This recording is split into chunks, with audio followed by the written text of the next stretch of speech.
So let's go back and let's, pick up where we left off with school, and we were talking about Miss Wagner.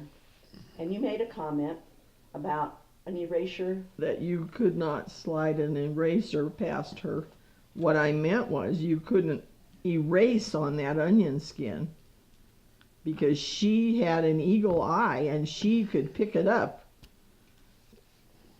You never got away. You'd never get by with it. She would find it. I don't care if it was one letter or if it was a period where you were supposed to have a question mark. If you made an eraser, you could be sure she would find it.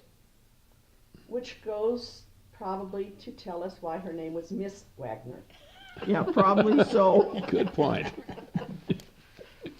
Probably so. But she was an excellent teacher.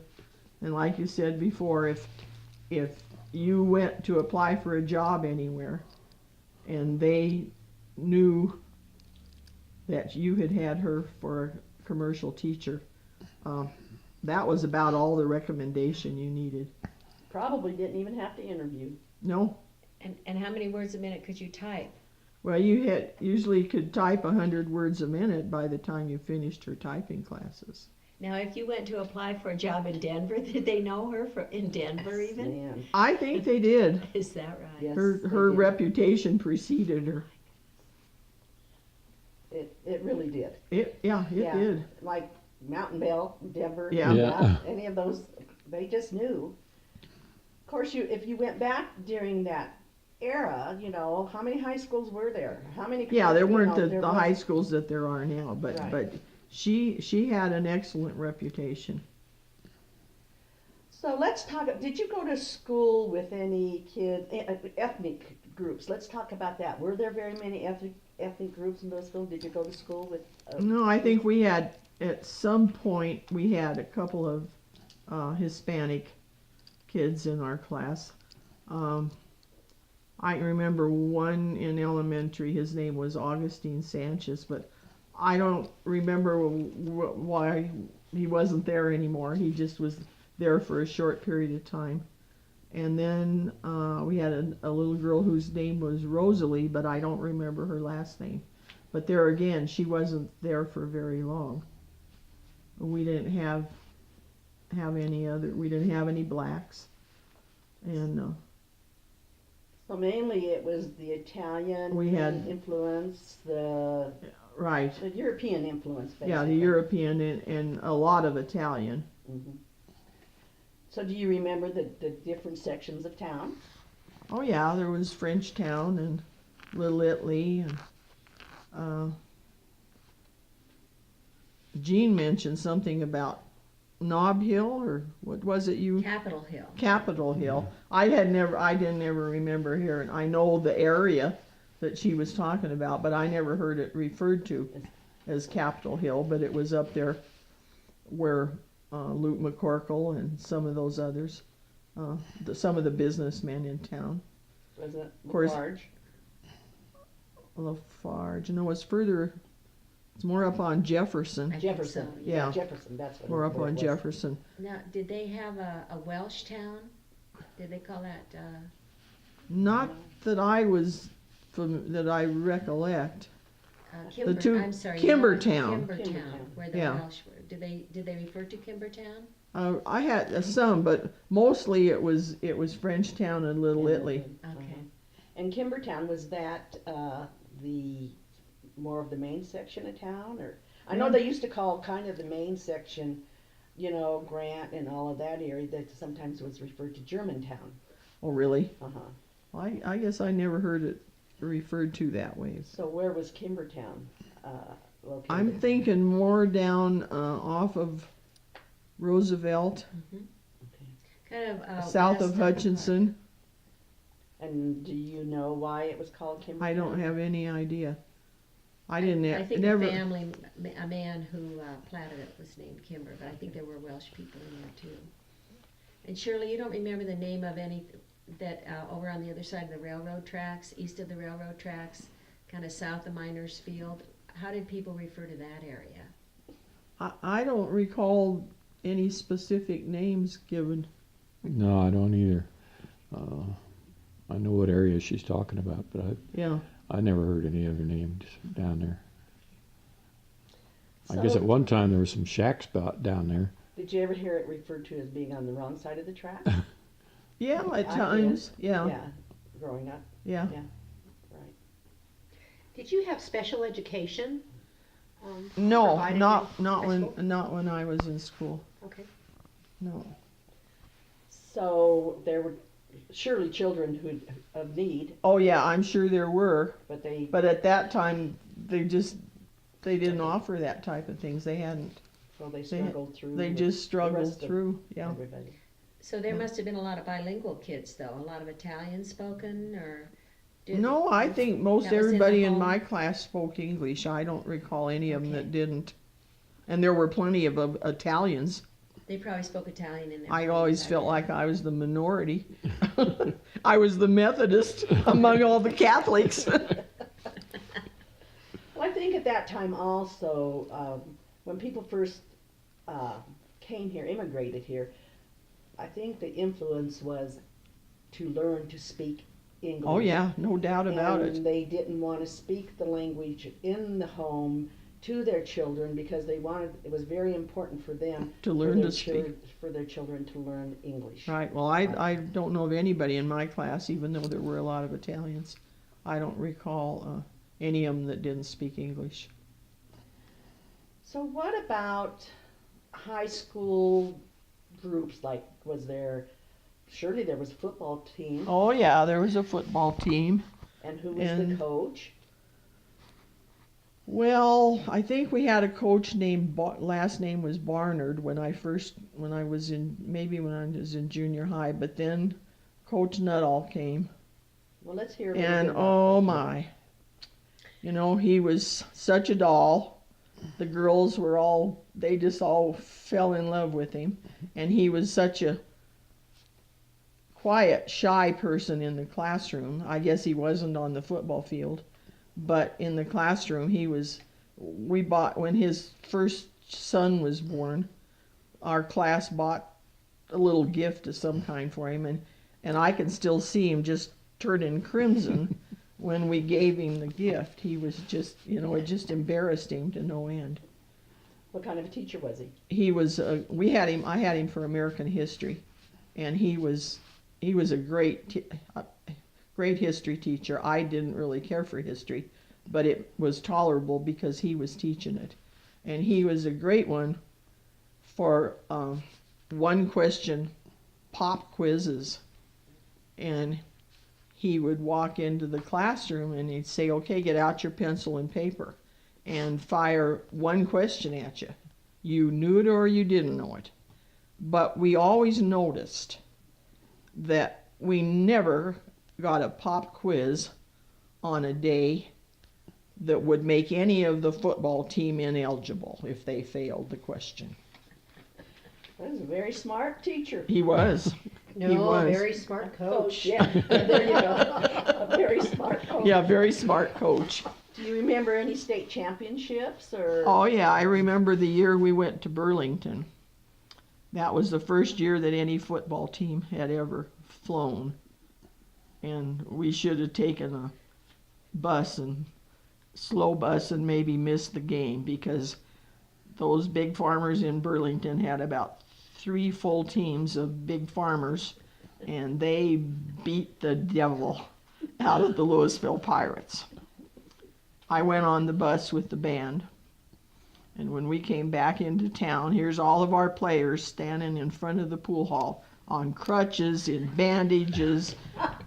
They literally got the tar beat out of them. What year was that? What year was that? Right. 50. I think that was 47. I was gonna say 1947, I think, the year, yeah. I was still I guess I was in the 8th grade, but I was in the band. What were your band uniforms like? Well, we started off with those old capes and caps that they had at the old high school. And we just had to we wore dark skirts and white blouses and black capes that were lined with red, and dumb-looking caps. So the colors were They were red and black. They were pirates.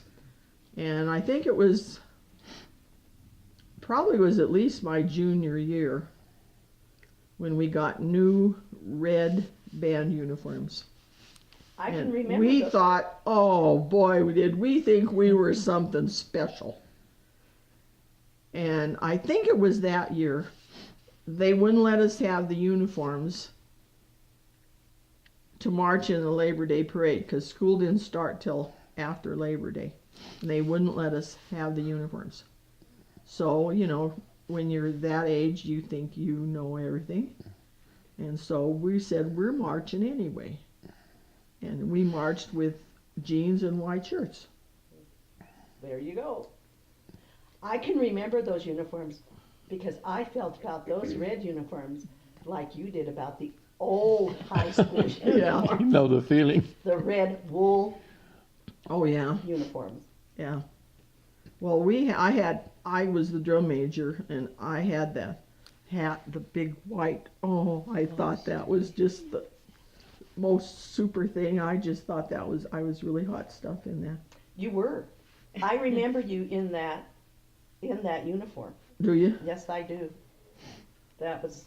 Well, you though were I quite- thought that was really special because it was, you know, it was all the gold braid and everything. It wasn't all red like the band uniforms, but I just thought that was. You were very good with the whistle and getting that baton. Yeah, I remember. Well, it was, you know, it was always easy for me to pick up the beat, and I never could understand how anybody could be so clumsy that couldn't get their left foot down when they were supposed to. Should have been in the service. What instrument did you play? How did you? I manage- played the trombone, Okay. and when Mr. Kintz was the band instructor, I was always one of those that had trouble keeping my feet quiet when the band was playing. And my toe was always going, and Mr. Kintz would come over and step on my toe. And that would be when we would be on the stage, you know, with some kind of performance, because that was my band uniform. I didn't have the other kind, but so I always had on the white boots, and that foot just wouldn't stay still. Did you have to compete for first, second, and third chair? You know, yeah, I played. I usually played first chair, and Ron Leggett was a year behind me in school, and he played the trombone, and Catherine Smith, Campana now, she played, and I really enjoyed both the band and the orchestra. Did you have competitions like? Did you go to? We used to go to band day, and they, of course, at that time when they had band day in Boulder, then we had a parade in the morning, and then we all got to go into the stadium. But of course, there's so many schools now they can't do that. They can't give away that many football tickets.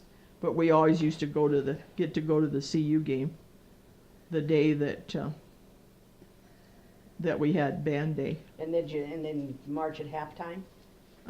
Sometimes, yeah, we usually got out on the field at halftime. Did the band win awards for being? Oh yeah, a they very- did. We did well. Yeah, he was a But very. Mr. Kintz was a good instructor. I can remember one time we were marching in Boulder, and we were going by Walton Hanks, and somebody was standing out there, 3 cheers and 3 beers for Louisville. And I started after him. Mr. Kintz started me back to where I belong.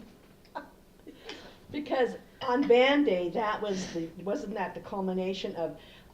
I remember going and doing our marching and stuff on CU's field and that. Yeah. But we also marched Downtown. town. Yeah, well, and we were marching, you know, we went up past, I think it was Walton Hanks, Yeah.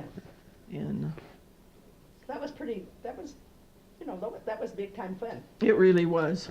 Yeah. It really was. So what other groups did you belong to, if you belonged, in band and that, did you belong to pep club or? Yeah, I belong. Well, in those days you could belong to most everything. There wasn't so many people to have to compete with. So I was in the pep club. I was in the band. I was real active in Rainbow. I was active at church.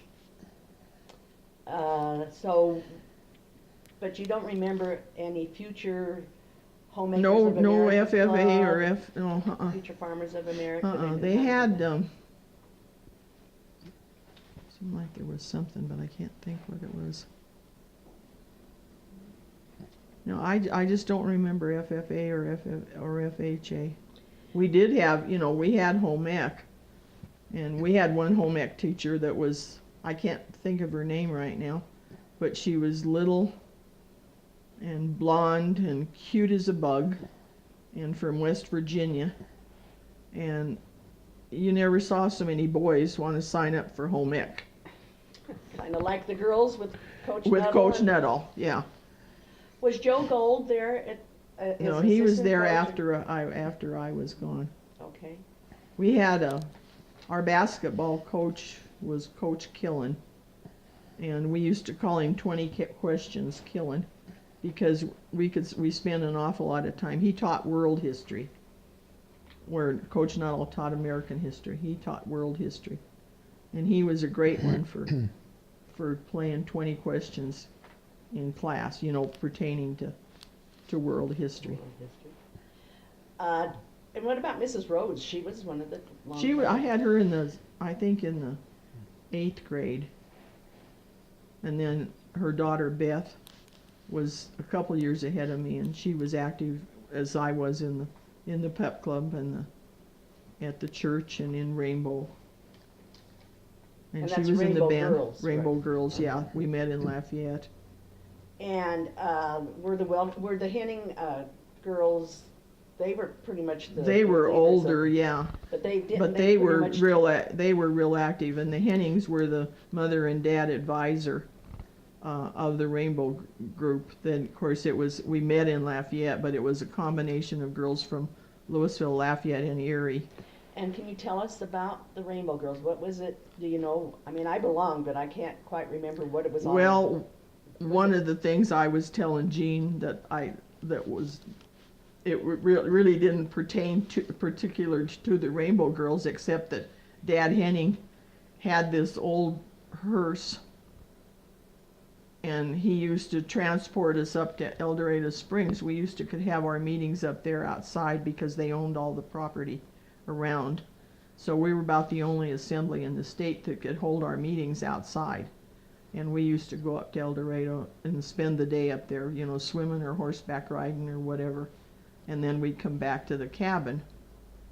And as we're driving through Marshall and that, here he's driving through with this whole load of girls in the back of the hearse.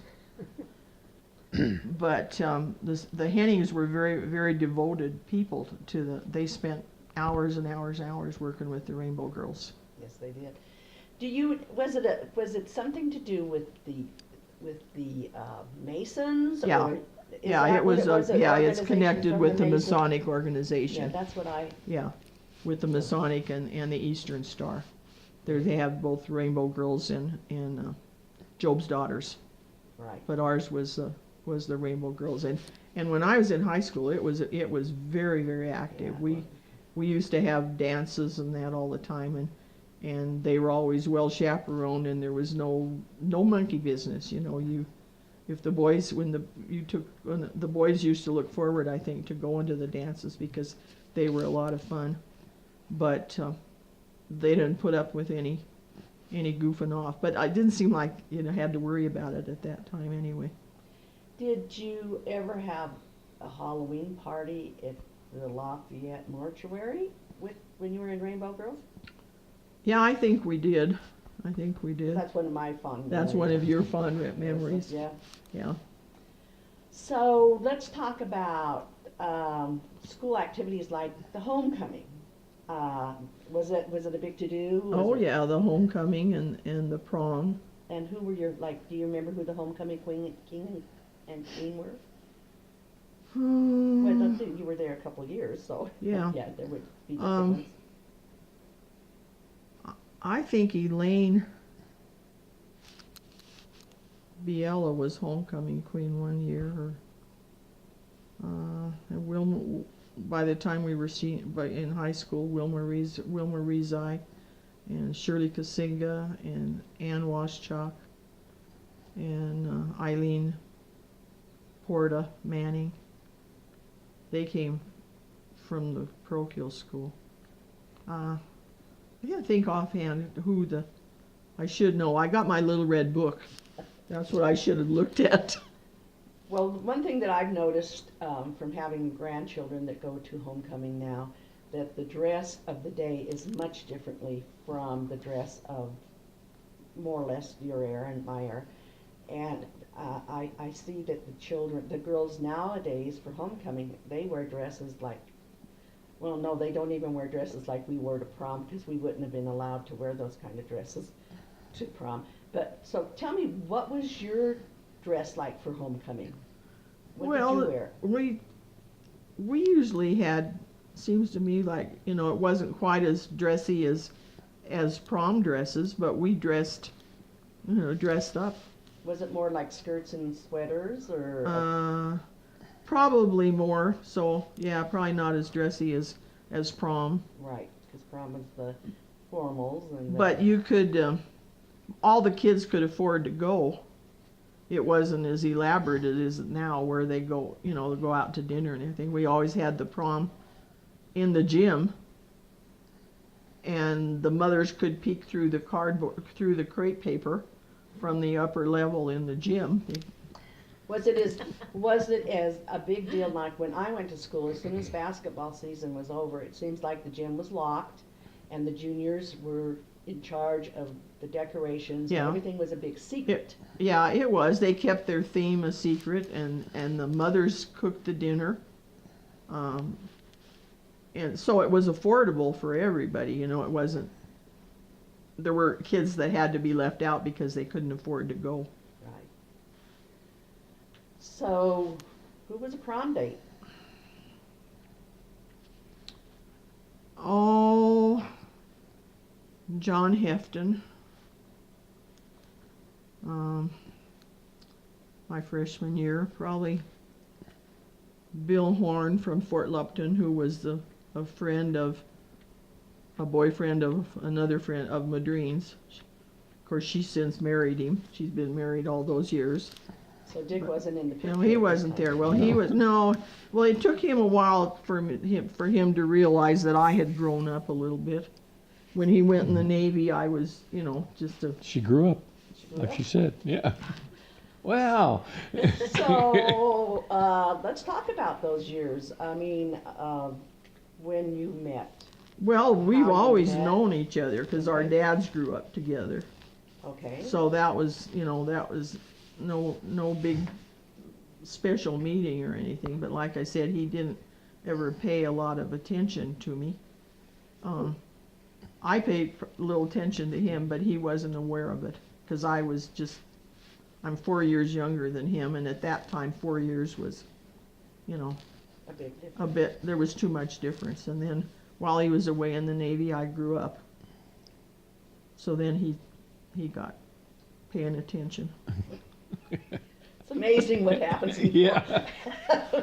when a guy goes away to the service and then comes back home and finds out about how all the girls grew up. Yeah. Those Yeah. little pigtail girls now are. And now they grew up. Yeah, they're not pigtail girls anymore. So let's talk about your life together. When did you marry? May the 8th, 1952. And did you marry in Louisville or? We were married in the Methodist Church in Lyons. We had planned a wedding, and then his mother was very ill in the hospital, and then the Navy canceled his leave. So all things together, we decided maybe we're not going to get married right now. But he got to come home on an emergency leave because his mother was dying. And So we decided, well, then the doctor helped us decide. He said that that's all she's waiting for. And so we were married, we went to the Methodist church in Lyons. And my cousin and her fiance stood up for us. And that was it. And that was it. And we had a couple of days in Colorado Springs. And then we came back home because it was Mother's Day weekend. And then his mother passed away about 10 days later. So So Dick, you had said earlier that you were raised in East Denver? Or? Northeast Denver. Northeast Denver. Yeah. So how was it that, so you met each other through your parent, your father? oh yeah, Yes, well uh-huh. we grew We up. had always known each other. You Yes. know, okay. And so then, when you came back from the service, your trips to Louisville became more often, apparently. That they did. Yeah. Yeah, my parents lived over there for quite some time, over on 28th and High. And while I was in the service, they moved to Arvada. And And they let you know where they moved, huh? they planned it. They moved when I was home on leave. Oh, well, that's a good thing to do, because Yeah. there's all that muscle. Yeah. Well, then they had a housewarming party. Yeah. It was kind of it was about the same time we got engaged. So they had a housewarming engagement party. for you. Oh, Yeah. that's wonderful. And did you have brothers and sisters? I had one sister who passed away several years ago. She's younger. And I have a stepsister also. And her and I are quite close. And does she live in the area? She lives in South Denver. Oh, that's Yeah. great. Yeah, we talk a couple of times a week, at least. So you got married, and then he was in the service, so he was home on emergency leave. So that says, okay, he's going to go back to Norfolk, Virginia, And then wherever.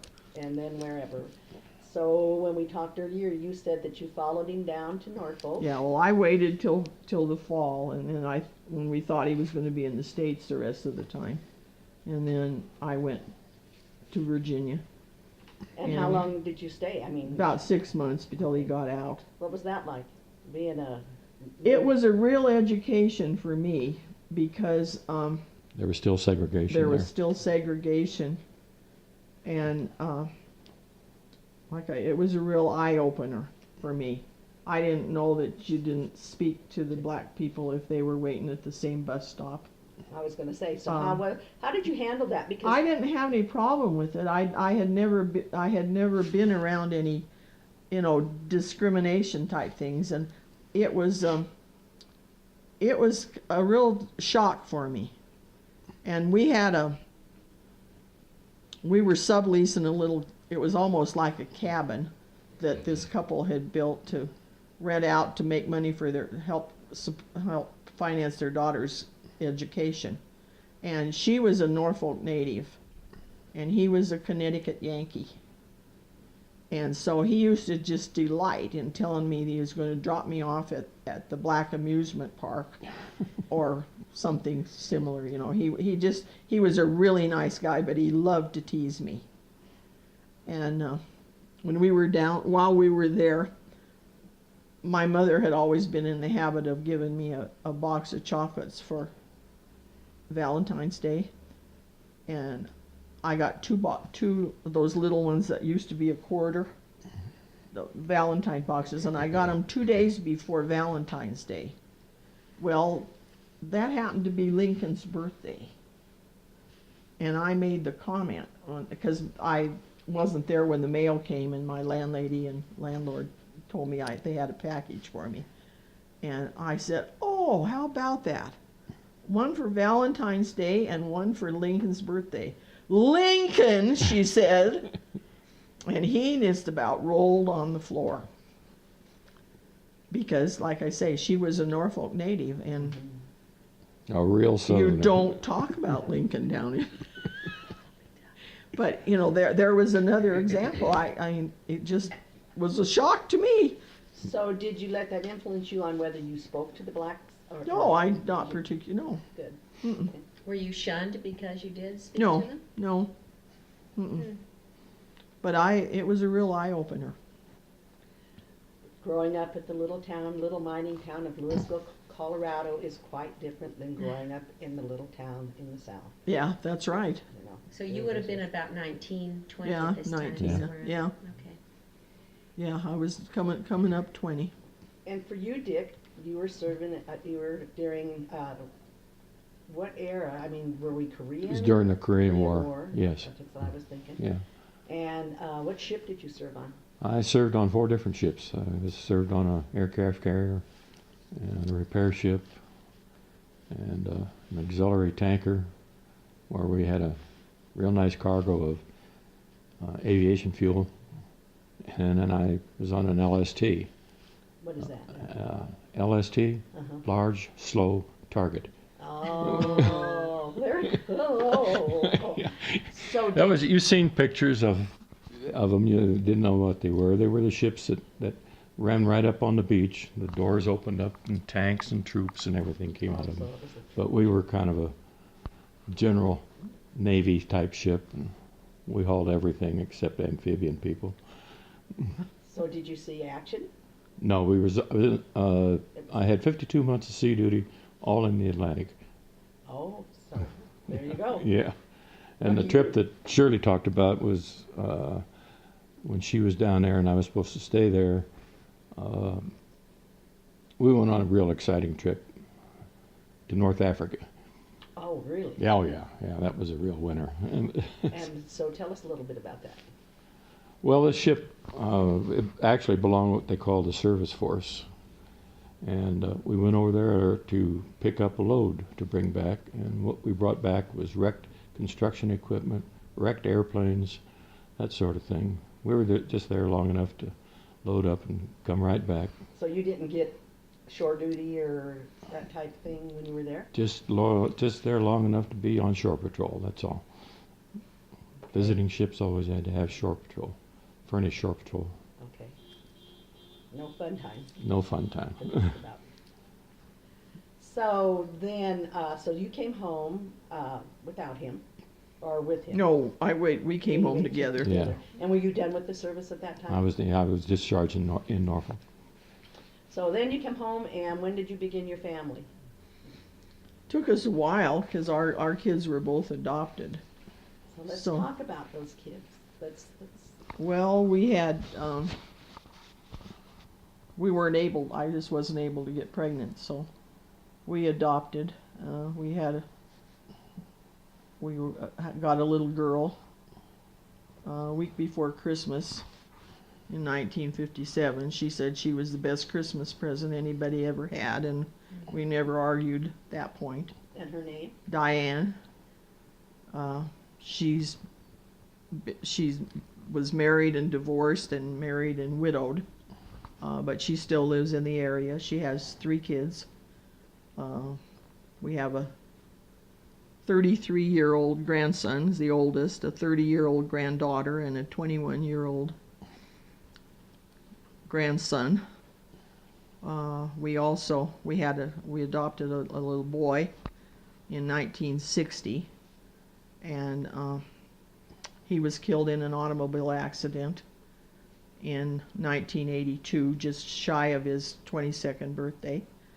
He had a little boy born 2 weeks after he was killed, and we still have contact with him.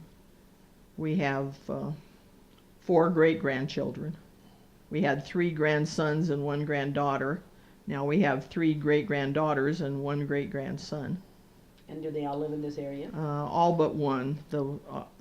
Our great-granddaughter from our son lives in Missouri.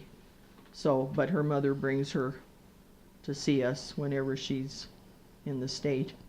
But we're close to the other 3. We get to see the others So are you pretty like often.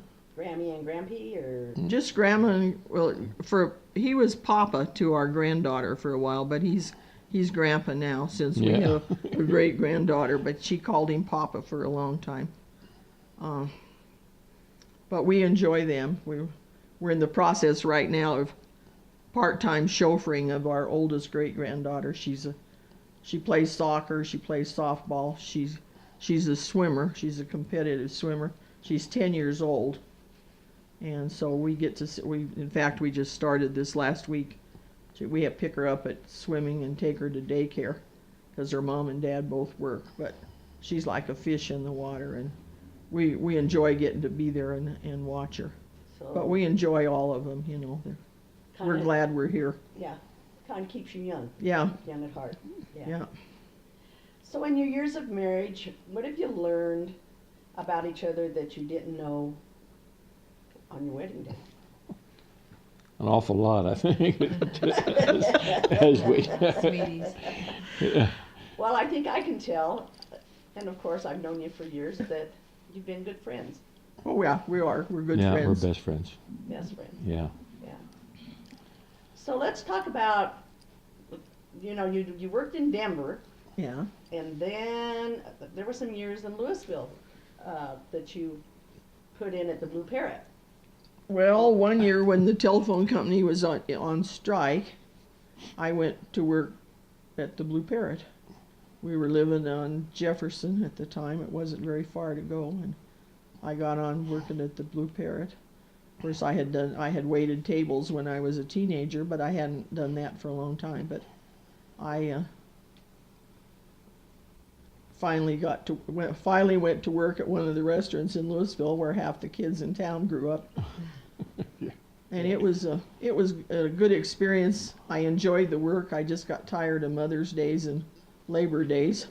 You wouldn't understand Two that. worst- Oh, no, I wouldn't understand Two that. worst days in Of the world of to the have to world. work in a restaurant. And then I went to and other than that I did some volunteer work at the elementary school after we moved back from Arvada back to Louisville. I did volunteer work, and then somebody said, you spend so much time here, you ought to apply for a job. So I went to work as a teacher's aide, which I think now they call a paraprofessional. And I worked at that for several years. And you were in your 20s? Oh no, I'd have been more than that by Yeah, then. because our kids were in school. Our kids were in school Okay. by then. So I decided to give that up, and I just subbed in the offices whenever they needed somebody. And then I got sent to Martin Park School in Boulder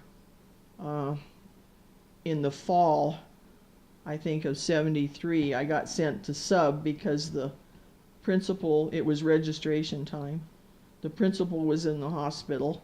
The other secretary had been transferred to another school, and the one secretary was about to lose her mind with registration.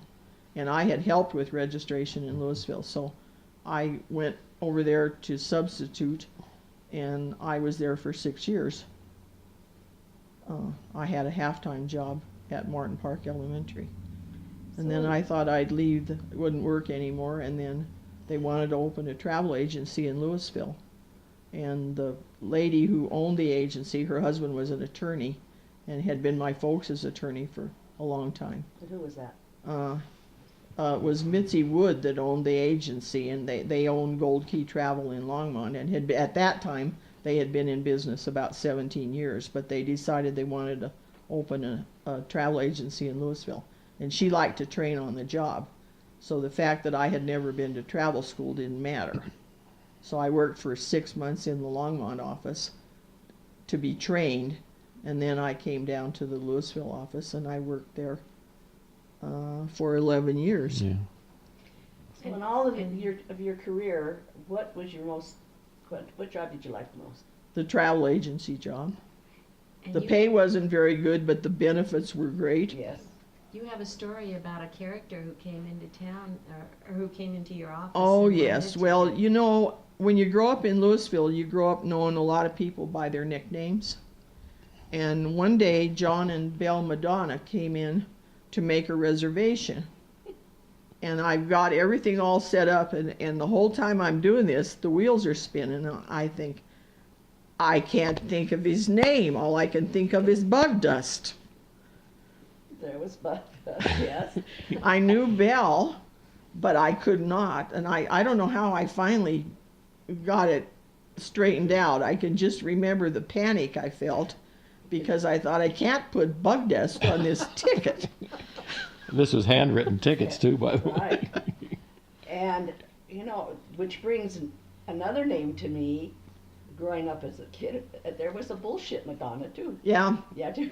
Yeah. I just had to put that in there because Yeah. we raided his garden one night in our baby doll pajamas, and Oh. he had a shotgun that he was Oh. willing to scare well, us you with. know, when you grew up in Louisville, you knew so many people by their nicknames. Yeah, right, exactly. Well, And there was another one too. And who? 80. never mind. Yeah, pea shit. He shit Madonna or somebody. Yeah. Somebody. Oh, somebody else. Oh, yeah, there was. Her dad. Can you bleep this out? Absolutely not. This is a good- Well, this is the good part. So, can you think of other names, nicknames of people in Louisville? I mean, Let's see. Papa Joe. and that was He lived down by the gun club Yeah, someplace. I lived on Minersfield neighborhood. Yeah. I can't think of his Well, last and of name. course you got Long Jack Long Jack, and Choochie. Eugene, Eugene, who's Chooch. Chooch, yeah, and Conkey, who just passed away recently. And that was Del Pitts. That was Frank Del Frank Pitts. Pitts. There's so many I just can't even. Like I said, my uncle Anthony Martella, he always went by Blackie. Blackie. He had a black birthmark on his forehead, and he used to always tell us kids he got hit by a train. And that was, if he got hit by a train, he was Leave going to a have mark. more than a black mark on his forehead. Squeaky Madonna. Squeaky, right. I'm just. There were so many. Oh, I know. We've compiled a list That's what Jean was yeah, saying. I forgot it, but I'll get it. I'll Yeah, get you one. I'll make of one to you. names Yeah. of that Louisville. You got all them down there, Gene? Maybe not these, no. Well, like Frank Petit with Butch Butch. Yeah. and Bullets. Bullets. There was Bullets, and who was Bullets was Mulsig. Mulzig. Yeah, Frank that's right, Mulzig. Frank Mary Mulzig. Mary uh-huh. Cable's brother. Bob Varr was in my class, and they always called him Fuzzy. I have no idea why. But that was But that was the name that there weren't too many in my class that had nicknames. Uh-huh. But I know they always referred to him as Fuzzy. Eileen Manning used to get stuck with banjo eyes. She's got those She had great big brown eyes. Yeah. And even when we were in high school, she got stuck with banjo eyes. Yeah. So, Dick, when she was doing all with her career, who did you work for? I worked for Mountain Bell. I started with Mountain Bell in 1953 and went through all of what we'd call the craft jobs. Started in central office, and I worked outside as installer repairman. And one of the interesting part of the career when I was installing was that I spent 4 years in the Capitol building and all the state buildings that are surrounding the Capitol building. And I used to say I think I spent more time in the governor's office than the governor did when we did a lot of remodeling in there. I mean, the state was doing a lot of remodeling, so that meant we rebuilt telephone systems and so on. Any special stories you can tell us? Oh, Any secrets? no. I started up there with an old fella that he was about ready to retire, and that's why I ended up there. And at one time he had the Capitol building, and he also worked the city and county building in Denver. So Yeah. he was a very interesting person to be around. Who was the governor at that time? Steve McNichols. Oh, And could you guess who his brother was? He was a secretary. Bill Bill McNichols, the former mayor of Denver. Former mayor of Denver. Yeah. Right. Yeah, so we knew them all well, pretty well. Well, It really was a fun job. I bet. I bet it was a very interesting job. Did you carpooled with people from Louisville? Oh, yes. Especially in the early days when I first started, when we first moved to Louisville. And who were some of those people? Oh, Vonnie Denigi and Edith. Edith Winsey. Edith And, Lindsay. yeah, and Barbara LaSalle. Barbara LaSalle rode some, and Helen Largo. Helen Largo, yeah, I you know, remember Helen? And the little house. I was going to say. Minnie. Minnie, I couldn't think Minnie. Yeah, Minnie DeRose. So it sounds like. She rode for a long time with us. Were you the only fella that rode with all these? It was my car. Oh, gotcha. And so, did you have to drop them off at their places? There or was a did couple you- of places we stopped downtown, one over on 17th Street and one down close to the telephone building. And Where did Barbara LaSalle work? Do you she know? worked up at Security Life Building, up on the higher end of 16th Street. Okay. And Well, there must have been some really good conversations in that carpool. oh yeah, yeah, all those women in there. Oh, yes. Yeah. I'd love to have been the little mouse. Yeah. Well, let's go back. I want to talk to you a little bit about a couple different things here. One of the things that I want to talk to you about was doctors, medicine, and illnesses. Who were the doctors when you grew up? Oh, good old Dr. Cassidy. And Dr. Boyd.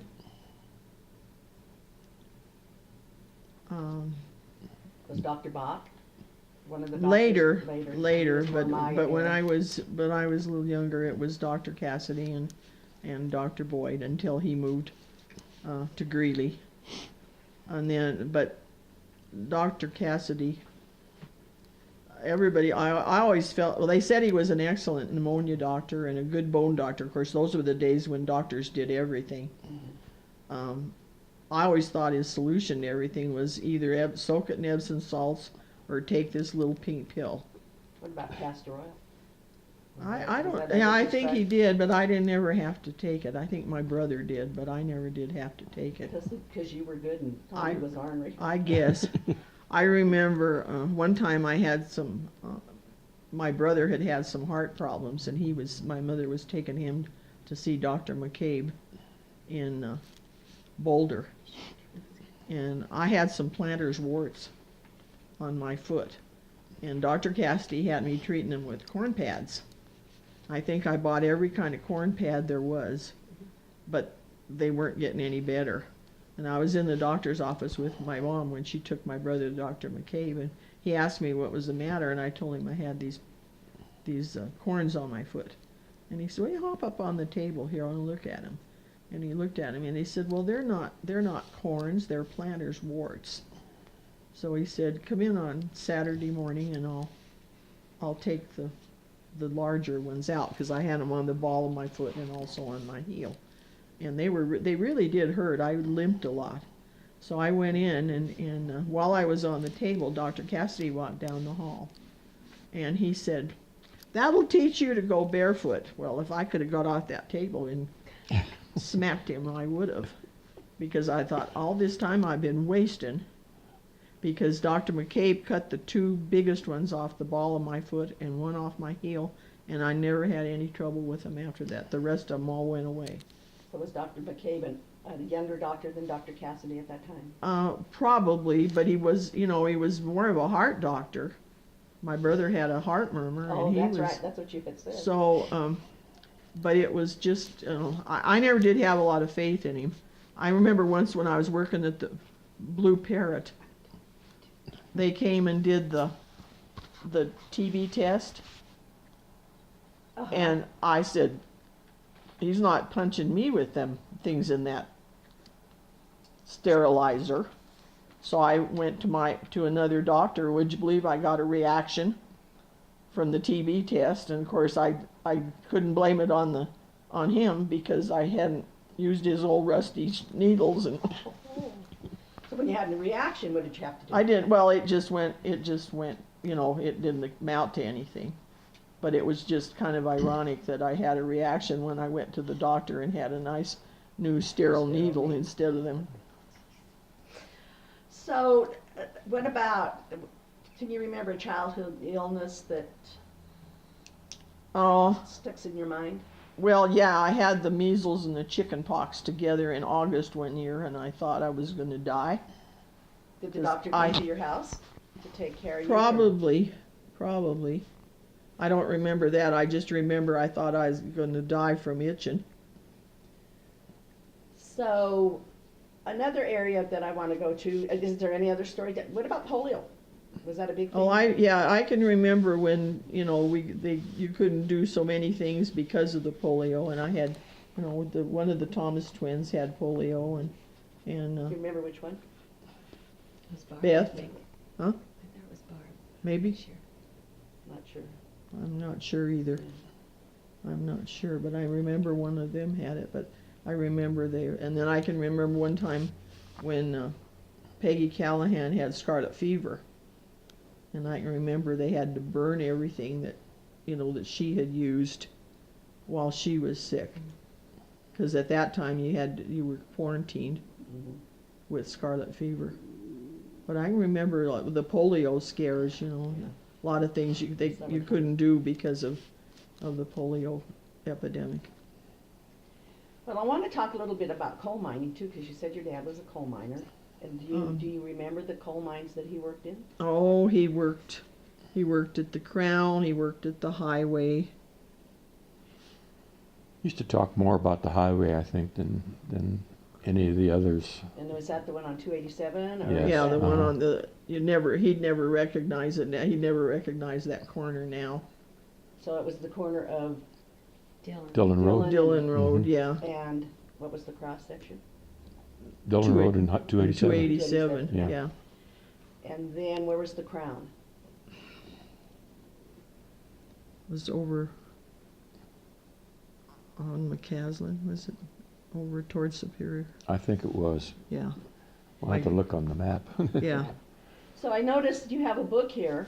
Well, Being the daughter of a coal miner, I'm sure that right. you've done- Well, when this book came out, I Tell bought the it. name of the book. Hmm? Show the name of the book. When this book came out, and it's called Once a Coal Miner, The Story of Colorado's Northern Coal Field by Phyllis Smith. And when this book came out, I thought I have to have that book for my dad. So I bought it for him, and he was really interested in it.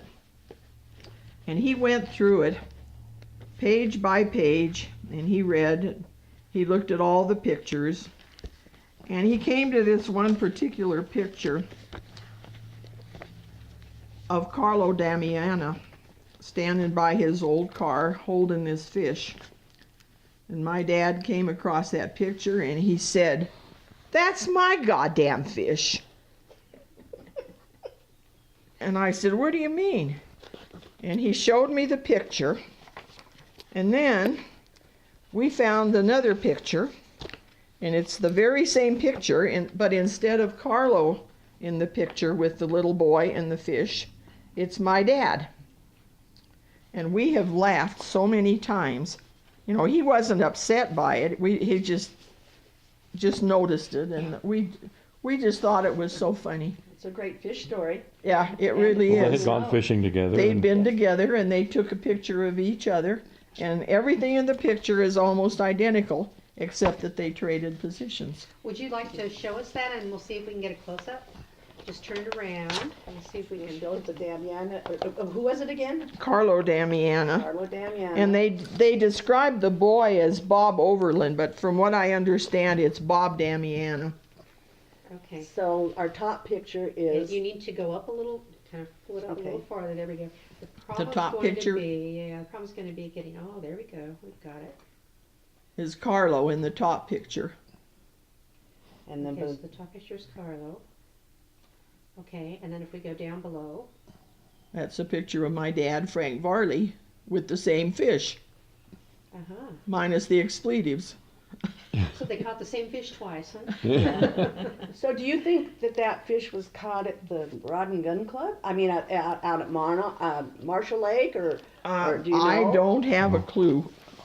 I know Dick That wanted was, to talk about. well, that would have been before, The Rod and Gun before Club. the Rod and Gun Okay. Club. Where they caught it, who knows? We want to talk about that a little bit, the Rod and Gun Club. What can you tell us about that? Well, my first involvement was right after I got out of the service, in 1953. And Frank got me started with the club at the time, which the gun club had McKay Lake, which isn't really too far from here, under lease. And they also had the trap shoots there in Louisville. And it was several years later before they got a hold of Marshall Lake. But Frank and Shirley's grandpa and several of the others, old timers in Louisville, were the ones that got the Rod and Gun Club started. And at the time, it cost $5 to belong to the Rod and Gun Club. A little different today. $5 a year. $5 a year. And now it's like 200 and some dollars. It's almost $3, I think, Almost, 80. it is yeah. almost 3, because I Yeah. know I wrote my check.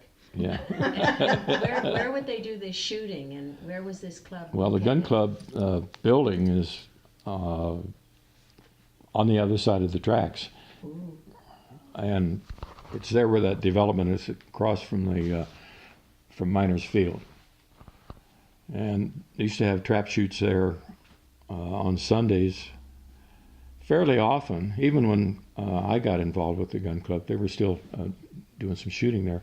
But once that the development of that area started, then they had to give up the shooting. So they'd shoot to the north of that. They'd shoot to the of north. South Uh-huh. Street. And now they do it at Marshall. They do it at Marshall Lake, and that took quite a few years to get that set up out there too. Now, were they playing ball games when they would shoot out there, or was that like Probably, because it would be, They would it was shoot usually Sunday it afternoon? was usually in the fall Uh-huh. when we'd have trap shoots. Uh-huh.